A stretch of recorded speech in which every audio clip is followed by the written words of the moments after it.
L'angoisse ne prévient pas quand elle arrive. Elle ne frappe pas à la porte. Elle est simplement là, dans la poitrine, dans le ventre, dans la gorge. Cette sensation de pression, sans adresse précise, sans cause unique, que parfois tu ne sais même pas expliquer quand on te demande comment tu vas.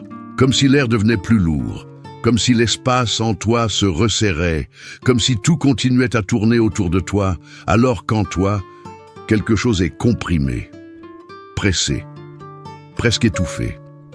Et le plus difficile dans l'angoisse, ce n'est pas seulement ce qu'elle fait maintenant, c'est ce qu'elle fait avec ton avenir.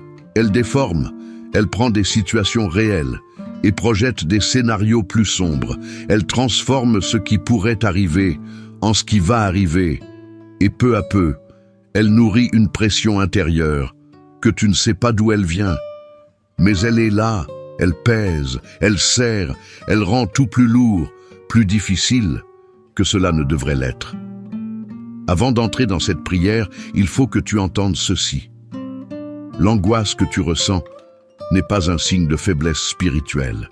Jésus lui-même a connu l'angoisse au jardin de Gethsémani jusqu'à ce que sa sueur devienne comme des gouttes de sang. L'apôtre Paul a écrit « au cœur de l'épreuve » et les psaumes sont remplis de cris, de cœurs angoissés. L'angoisse est humaine. Le problème, ce n'est pas de la ressentir. Le problème, c'est lorsqu'elle commence à gouverner, lorsqu'elle cesse d'être une visite et devient une présence constante, lorsqu'elle cesse d'être un signal et devient une prison. Et c'est précisément là que cette prière vient te rejoindre. Aujourd'hui, nous allons prier le chapelet des larmes de Notre-Dame pour les moments où le cœur est serré par l'angoisse. Non pas pour nier ce que tu ressens, mais pour le présenter à celui qui a autorité sur toute angoisse et recevoir en échange ce que Jésus a promis, le courage. Non pas l'absence d'épreuve, mais le courage au cœur même de l'épreuve. Et cela est infiniment plus puissant. Bienvenue sur la chaîne du chapelet des larmes de Notre-Dame. Si cette prière fait déjà partie de ton chemin, je t'invite à t'abonner, à aimer cette vidéo et à activer la cloche.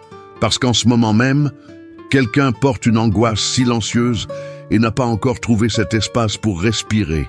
Et cette prière peut être pour lui une réponse aujourd'hui. Aujourd'hui, nous sommes samedi 11 avril 2026. Et la parole qui nous guide vient de l'Évangile selon Saint Jean, chapitre 16, verset 33. Dans le monde, vous aurez à souffrir, mais gardez courage. Moi, j'ai vaincu le monde. Écoute bien ce que Jésus ne dit pas. Il ne dit pas « vous n'aurez pas d'épreuve ». Il ne promet pas une vie sans angoisse. Il promet quelque chose de plus réel et de plus profond. Le courage, au cœur de l'épreuve. Et il en donne la raison. J'ai vaincu le monde. Pas « je vais vaincre ». J'ai vaincu. La victoire est déjà accomplie. Ce qui t'angoisse n'est pas au-dessus de cette victoire. Tu te tiens encore dans le combat, mais l'issue est déjà scellée. Et cela change tout. Parce que l'angoisse, au milieu d'une victoire déjà acquise, n'a pas le même poids. Le poids semble le même, mais le sens est totalement différent. Avant de commencer, je te propose un geste simple. Pose ta main sur ton cœur, là où l'angoisse serre le plus. Ressens-la, ne la fuis pas, reconnais sa présence et dis doucement en toi, « Seigneur, c'est là, tu le vois, mais tu as déjà vaincu ce qui m'angoisse. Donne-moi ton courage. Quand l'angoisse est nommée devant Dieu, elle perd déjà une part de son pouvoir, parce qu'elle n'est plus seule dans l'ombre, elle est portée dans la lumière. » Le chapelet des larmes de Notre-Dame est né de la contemplation des douleurs de Marie unies à la passion du Christ. Il a été confié de manière particulière à sœur Amalia de Jésus flagellé, comme un appel à la confiance, dans la valeur spirituelle des larmes versées par la Mère très sainte sur le chemin du calvaire. Marie a connu l'angoisse la plus profonde qu'un cœur humain puisse porter, non pas une seule fois, mais à travers toute sa vie. À chaque étape, à chaque déchirement, et dans chacune de ces douleurs offertes, elle a trouvé une paix, une paix que rien sur terre ne pouvait lui donner, une paix qui ne vient pas de l'absence d'épreuve, mais de la présence de Dieu au cœur même de l'épreuve. Aujourd'hui, ces larmes portent ton angoisse jusqu'au cœur de Dieu. Par le signe de la Sainte Croix, délivre-nous, Seigneur notre Dieu, de nos ennemis. Au nom du Père et du Fils et du Saint-Esprit. Amen. Nous voici à vos pieds, ô très doux Jésus crucifié, pour vous offrir les larmes de celle qui vous a suivi avec tant d'amour sur le chemin douloureux du calvaire. Faites, ô bon Maître, que nous sachions recueillir l'enseignement qu'elle nous donne, afin qu'en accomplissant sur la terre votre très sainte volonté, nous puissions un jour, au ciel, vous louer pour toute l'éternité. Amen. Première douleur de Marie, la prophétie de Siméon. Il existe une angoisse qui naît au moment où l'avenir est annoncé comme difficile et où le cœur n'arrive plus à se détacher de ce qui vient. Marie a reçu la prophétie du glaive, et l'angoisse que cette parole aurait pu déposer en elle était de celle qui ne s'arrête jamais. L'anticipation de la souffrance, savoir que cela fera mal, avant même que la douleur n'arrive, porter le poids d'un avenir qui n'est pas encore là, comme s'il était déjà présent. Et l'ennemi aime cette angoisse-là, parce qu'elle n'a pas de limite. La souffrance réelle a un commencement et une fin. Mais l'anticipation, elle ne finit jamais, parce que le futur n'arrête jamais d'arriver. Le lendemain devient aujourd'hui, et l'après devient demain, et le cœur peut s'épuiser, à souffrir de ce qui n'est pas encore là. Mais voici ce qui change tout. Marie n'a pas vécu les années entre la prophétie et le calvaire dans une angoisse permanente. Elle a gardé la parole dans son cœur, et elle a vécu le jour qui lui était donné. Un jour à la fois, parce qu'elle a appris que la grâce de Dieu est donnée pour chaque jour, pas toute d'un coup, pour toute la traversée, mais suffisante pour aujourd'hui. L'angoisse que tu ressens à propos de l'avenir est en train de consommer une grâce que Dieu a réservée pour le moment où cet avenir arrivera. Aujourd'hui, la grâce est pour aujourd'hui. Dépose maintenant, entre les mains du Seigneur, l'angoisse de ce qui n'est pas encore arrivé. Il est déjà dans ce futur qui t'inquiète, et il a déjà préparé ce dont tu auras besoin quand tu y seras. Ô Jésus, regardez les larmes de celle qui vous a le plus aimé sur la terre et qui vous aime encore plus intensément au ciel. Jésus, écoutez nos prières par les larmes de votre très sainte mère. Jésus, écoutez nos prières par les larmes de votre très sainte mère.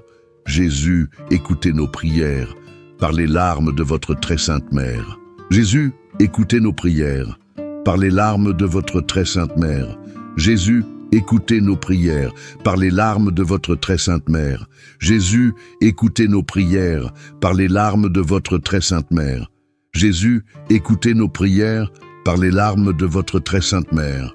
Ô Marie, mère de la confiance, garde-nous dans ton amour. Deuxième douleur de Marie, la fuite en Égypte. Il existe une autre angoisse, celle qui vient quand tout devient instable, et que tu ne sais pas quand cela va se stabiliser. Marie a fui en Égypte, et l'angoisse de ce chemin n'était pas seulement le danger immédiat, c'était l'angoisse du sans délai, sans savoir quand revenir, sans savoir si revenir, sans savoir combien de temps l'exil deviendrait une maison. Une instabilité prolongée fait naître une angoisse particulière, parce que ne pas savoir quand cela va finir est parfois plus lourd que de savoir que cela durera longtemps. Et l'ennemi se sert de cette incertitude. Il murmure « Cela peut durer toujours, cela peut ne jamais changer, tu ne sais pas, et ce non-savoir t'épuise. » Mais voici ce qui change tout. Marie ne connaissait pas la durée de l'exil, et pourtant, Dieu a pris soin d'elle jour après jour. Dans ce temps sans réponse, ne pas connaître la fin ne signifie pas que cela durera toujours. Cela signifie que Dieu tient le temps, pendant que toi, tu vis le présent. Le délai appartient à Dieu. Ton rôle n'est pas de découvrir quand cela finira. Ton rôle et de faire confiance à celui qui connaît déjà la fin. Remets maintenant au Seigneur l'angoisse de ce temps sans échéance. Il connaît la fin de cette instabilité que tu traverses et il prépare déjà le moment juste où tout basculera. Ô Jésus, regardez les larmes de celle qui vous a le plus aimé sur la terre et qui vous aime encore plus intensément au ciel. Jésus, écoutez nos prières. Par les larmes de votre très sainte mère. Jésus, écoutez nos prières. Par les larmes de votre très sainte mère. Jésus, écoutez nos prières. Par les larmes de votre très sainte mère. Jésus, écoutez nos prières. Par les larmes de votre très sainte mère. Jésus, écoutez nos prières. Par les larmes de votre très sainte mère. Jésus, écoutez nos prières. Par les larmes de votre très sainte mère. Jésus, écoutez nos prières. Par les larmes de votre très sainte mère. Ô Marie, Mère de l'espérance, soutiens-nous dans la foi. Troisième douleur de Marie, la perte de l'enfant. Jésus au temple, il existe une angoisse qui s'installe lorsque quelque chose de précieux disparaît et que tu ne sais ni où cela est, ni comment le retrouver. Marie a perdu Jésus, et l'angoisse de ces 3 jours était de celles qui paralysent à l'intérieur, tandis que, à l'extérieur, tout continue. Chercher, interroger, marcher, mais porter en soi ce poids constant, cette pression qui ne se relâche pas d'un pas à l'autre, l'angoisse de celui qui a perdu et qui n'a pas encore retrouvé. Et l'ennemi se sert de chaque heure sans réponse pour nourrir les pires scénarios, car l'angoisse sans réponse se met à raconter des histoires. Et ces histoires sont toujours les plus sombres, les plus inquiétantes, les plus douloureuses. Mais voici ce qui change tout. La réalité était complètement différente de ce que l'angoisse de Marie imaginait. Jésus n'était pas perdu. Il était dans le temple. Il n'était pas en danger. Il enseignait. L'angoisse avait construit une histoire qui ne correspondait pas à la réalité. Alors, laisse monter en toi cette question. Ce que ton angoisse te fait croire aujourd'hui, est-ce la réalité ou seulement la version la plus lourde, la plus sombre de ce qui pourrait être? Remets maintenant au Seigneur le récit que ton angoisse a fabriqué. Lui connaît toute la réalité, pas seulement le fragment que ton cœur inquiet utilise pour te faire trembler. Ô Jésus, regardez les larmes de celle qui vous a le plus aimé sur la terre et qui vous aime encore plus intensément au ciel. Jésus, écoutez nos prières. Par les larmes de votre très sainte mère. Jésus, écoutez nos prières.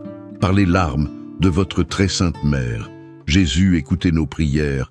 Par les larmes de votre très sainte mère. Jésus, écoutez nos prières.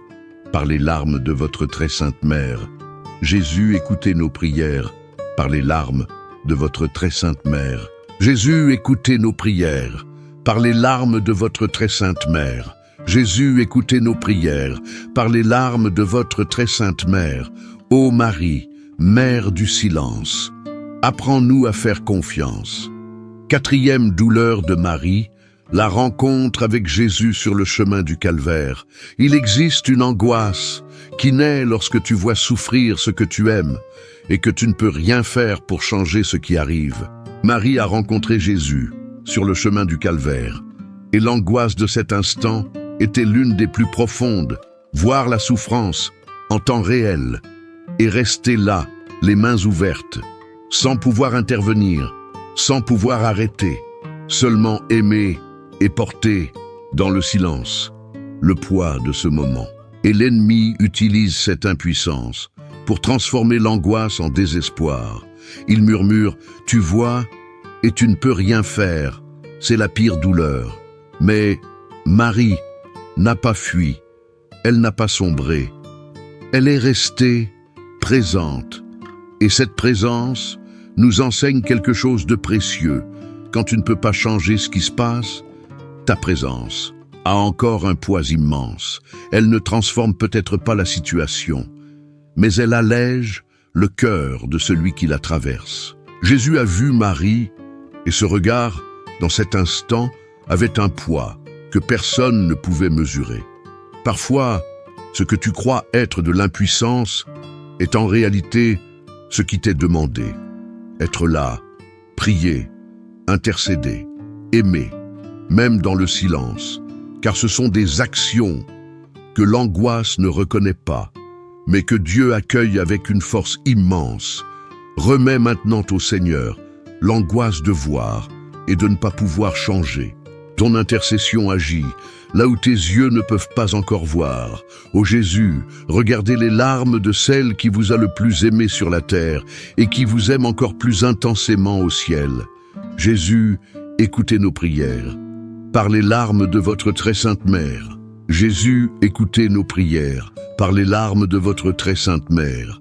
Jésus, écoutez nos prières par les larmes de votre très sainte mère. Jésus, écoutez nos prières par les larmes de votre très sainte mère. Jésus, écoutez nos prières par les larmes de votre très sainte mère. Jésus, écoutez nos prières par les larmes de votre très sainte mère. Jésus, écoutez nos prières par les larmes de votre très sainte mère.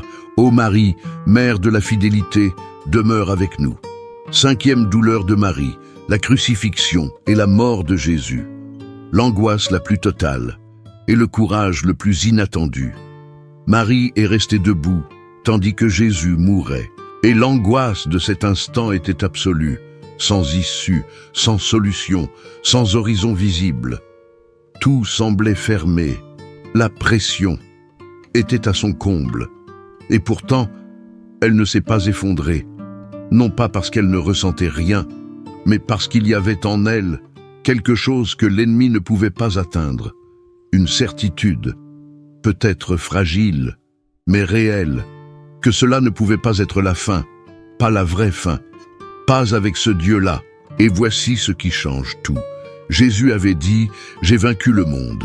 Il l'avait dit avant la croix, en sachant ce qui allait venir. Et Marie avait gardé cette parole, même si, au calvaire, elle semblait impossible à tenir. Elle était le fil qui la maintenait debout.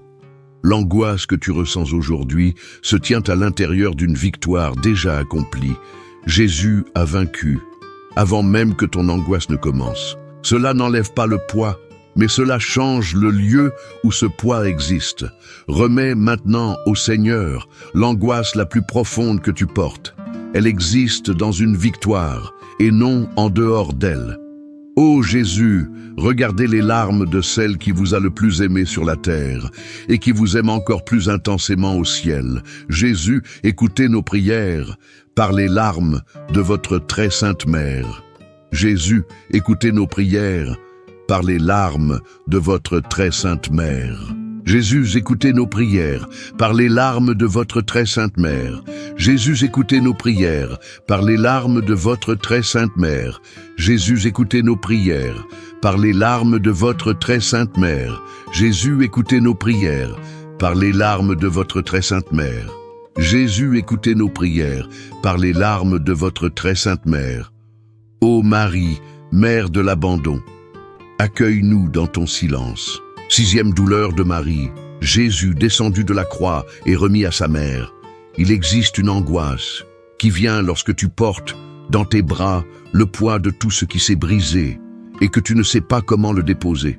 Marie a reçu Jésus après la croix, et dans ce poids, il y avait une angoisse profonde, celle de tenir entre ses mains tout ce qu'elle avait redouté, tout ce qu'elle avait voulu éviter, et qui, malgré tout, est arrivé.